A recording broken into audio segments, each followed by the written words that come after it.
আমি 90 থেকে এখানে থাকি। আমার দোকান দুইটা আমি উঠায় আমি ভাড়া দেই। আমি দোকান উঠাইয়া আমি নিজে ভাড়া দেই, আমি নিজে আমার নাম ডিট করি। হুট কইরা ভূমিদস্যু সিদ্দিক আইসা আমার দোকান থেকে চাঁদাবাজি আর আমার দোকান দখল করার পাইতারা করতেছে। আর কিছুক্ষণ পরে পরে আইসা আমার দোকানদারে হ্যারাস করে, আমার দোকানে তালা মারে। ভূমিদস্যু সিদ্দিক আমারে হুমকি দিছে, আমার ছেলে করে হুমকি দেয়। সেই দিন আমি আজকে 1 সপ্তাহ ধরে আমি রাতে আমার ছেলেগোর সাথে এখানে থাকি। আমার ছেলে নাকি একজন মাইরা ভালাইব।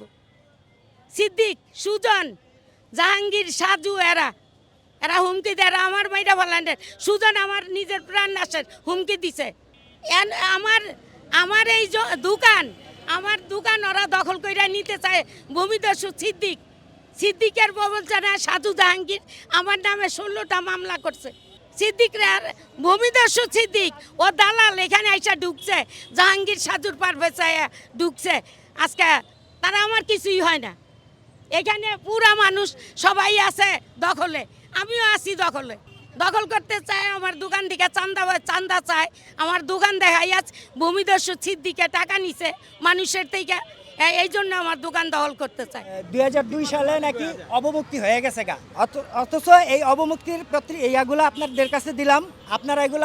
আপনারা এগুলা ওই ইয়ের কাছে দিলে মানে সরকারি সংস্থায় গেলেই পরেই আপনারা বুঝতে পারবেন যেটা 2002 সালে আপনার অবমুক্তি হয়েছে, এটার কোনো সত্যতা আছে কিনা। এটা সম্পূর্ণ ইয়ার জালিয়াতি, এই ভূমিদস্যু সিদ্দিকের জালিয়াতি। আপনারা সবাই নিতে পারেন একটা একটা করে। ও এখন চাইতেছে আমাদের নামে কিছুদিন আগে একটা 107-এর মামলা করে, মানে আমি চাইতেছে যে আমরা যেন ওরে ওই কোর্টে বা কোথাও দিয়ে আসি, যে ওরে কোনো ক্ষতি করবো না। অথচ আমরা ওরে কোনো ক্ষতিও করি না, ওর সাথে আমরা ঝগড়াঝাটিও করি নাই।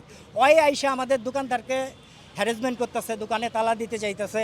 দোকান ভাড়া নিছি আজ থেকে 15-16 বছরের বেশি, দীর্ঘদিন যাবৎ। আর 1908 সাল থেকে আমি দোকান ভাড়া চালাইতেছি। তো এই ভাড়াটা নিছি আমি মমতার কাছ থেকে। কিন্তু ইদানিং তাদের সাথে কী হয়েছে জানি না, আমার কাছে এসে হুমকি দেয় যে তোমার মারি লাগবে, নাহলে দোকান ছেড়ে দাও, আর নাহলে 14 লাখ টাকা দিতে হবে আমাকে। 14 লাখ টাকা। এই সুজন, জাহাঙ্গীর, সাজু, সাথে ইন্ধন যোগালো সিদ্দিক এই সিদ্দিক তাদের উৎসাহ দিয়ে এইগুলো করাইতেছে।